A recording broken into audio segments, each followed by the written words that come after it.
Guys, meron tayong semi-auto shotgun, no? So, titingnan natin kung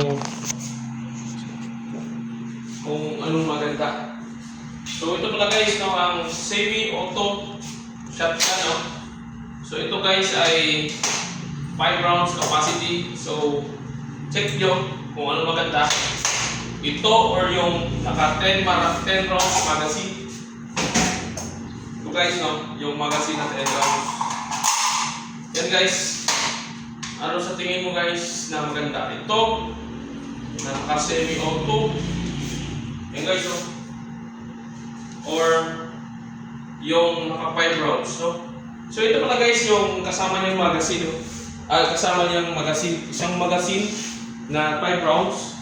Tsaka dalawa. Meron din isang 10 rounds. Then ito yung lalagyan niya guys, no?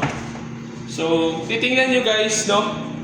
Itong semi-auto na shotgun ay made ito ng Turkey. MF07, no? So, yan guys. Ito siya. Check nyo. Yan. Semi-auto siya guys, no? Yan, semi-auto shotgun. So, maiksi lang to sa 2, 3. Meron to siyang nakakulay itim na shotgun. Then ito yung siya kulay green, no?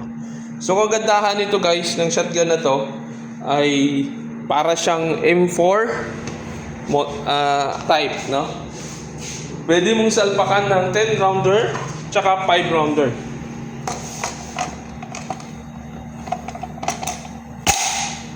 Yan guys, no? Yung MF07 semi-auto shotgun. Affordable lang to guys, no? Affordable lang. So may kasama na siyang sight, no? Carry sight tawag nito daw eh. And then sight, no? May sight siya. Yan. Ito yung one of the best na semi-auto shotgun na Katma Arms, made in Turkey.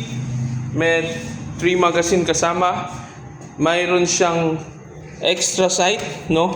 Itong extra sight niya guys, ito.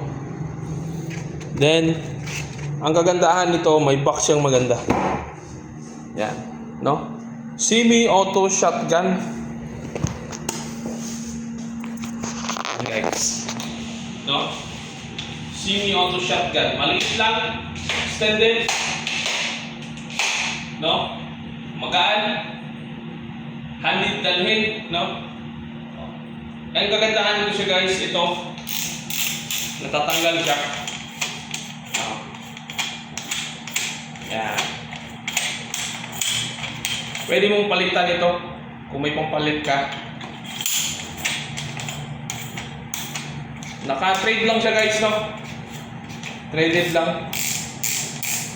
And then pwede mo pa siyang lagyan kung anong ilalagay niyo dito. So guys, no, semi-auto shotguns with 3 mags, extended na.